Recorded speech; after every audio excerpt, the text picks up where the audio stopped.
Hi Ate Jackie, at sa lahat ng iyong mga tagapakinig. Before po ninyo ako husgahan, gusto ko pong sabihin na sinubukan ko naman na itama ang mga mali kong ginawa. Sa kwento kong ito, susubukan ko pong ikwento ang lahat ng mga nangyari. Kung bakit ako napunta sa ganitong sitwasyon. Itago mo na lang ako sa pangalang Janice. And this is my moment of telling you my sad love story.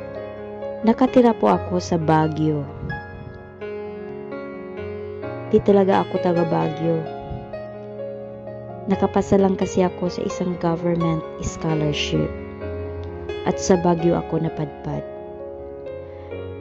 Nag-aral ako sa isang university doon kung saan nakilala ko ang handsome professor ko. Siya ang school campus register namin. At the same time, he is my teacher sa dalawang subject ko. Itago na lang natin siya sa pangalang Professor Miko. Of course, kilala ko na siya kasi siya nga yung campus registrar namin. One time, through a friend, he was been invited na mag-hang out sa isang boarding house ng friend din namin, common friend, para mag-inuman. At doon ko pa siya mas lalong nakilala. That night, ang dami naming napagkwentuhan.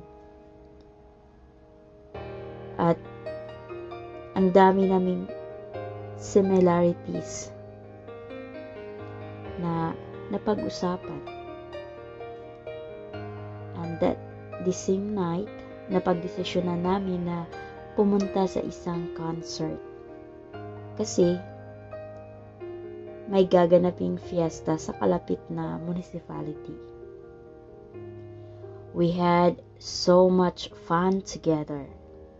Kasama ng aming mga kaibigan syempre. But I was blinded the truth na may karelasyon siya that time. He was 25 years old at ako naman ay 21 years old. Ang tanga-tanga ko dahil nahulog ako sa kanya. Para ba akong nabudol? Kasi yung tipong hindi ako mapakali pag hindi ko siya makita. Siya kasi yung tipong taong caring, sweet, ma-effort. Ang hindi ko alam, meron din pala siyang estudyante na ganun din ang treatment. Yung ini-effortan niya, kinikare niya. Yes, that's true. Not just me. Kung saan ini-effortan niya. Kundi pati rin sa ibang estudyante na type niya. Kaya ginagawa niya ng ganun. Pero that time, hindi ko pa alam yun. Hanggang isang araw, after ng fiesta, nagdesisyon kami na magkita ulit without telling our friends. At nasundan yon ng nasundan. Straight 6 months. Walang palya. Our sealed secret by me and my professor. At dapat di malaman ng ibang tao. Yun ang napag-usapan namin.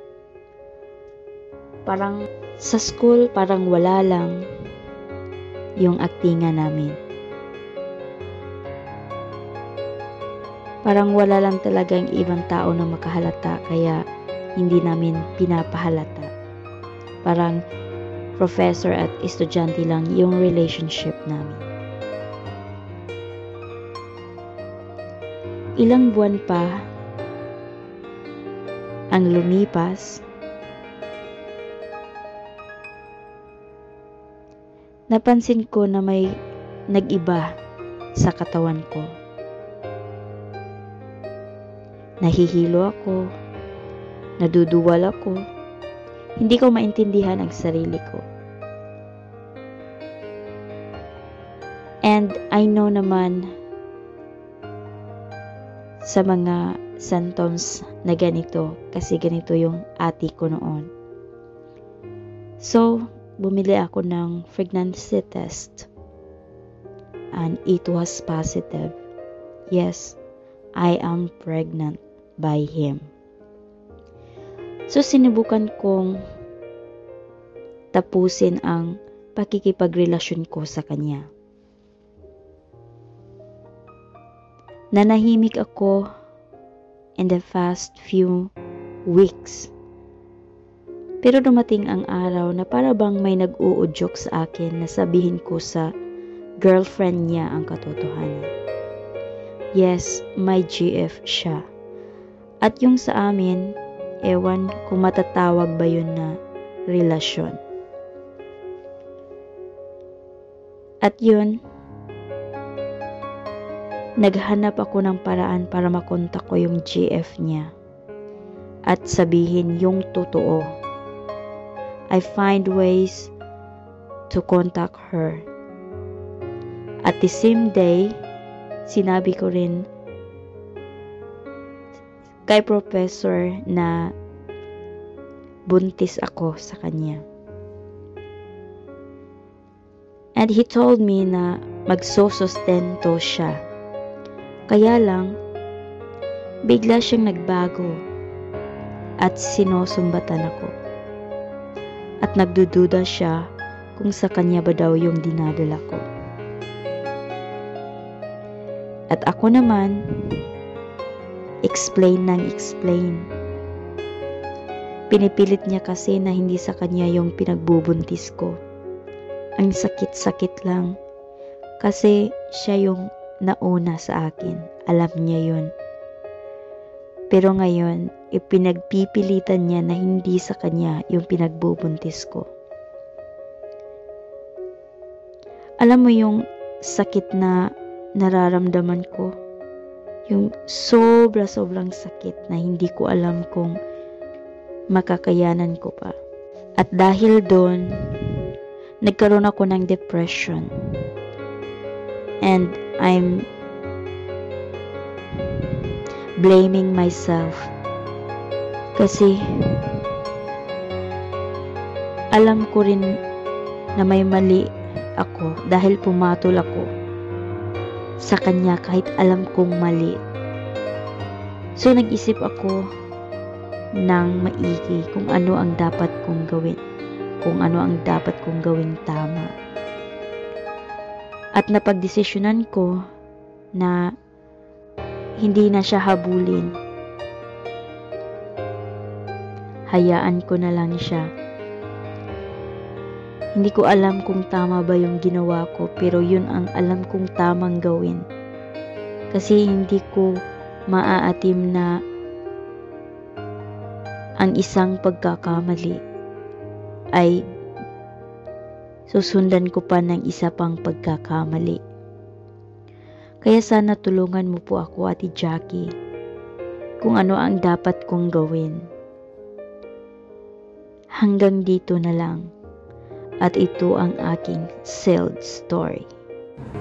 At yun nga mga kaibigan ang kwento ni Janice. Sana ay tulungan natin siya kung paano niya malagpasan ang kanyang mga pinagdadaanan ngayon. Kung may advices kayo sa kanya, please comment down below. Huwag po kayong mahihiya. Malaking tulong po ito sa mga taong kagaya niya na nangangailangan ng advices sa mga ganitong panahon ng buhay. Maraming salamat. Ito si Ate Jackie at ito ang Untold Story.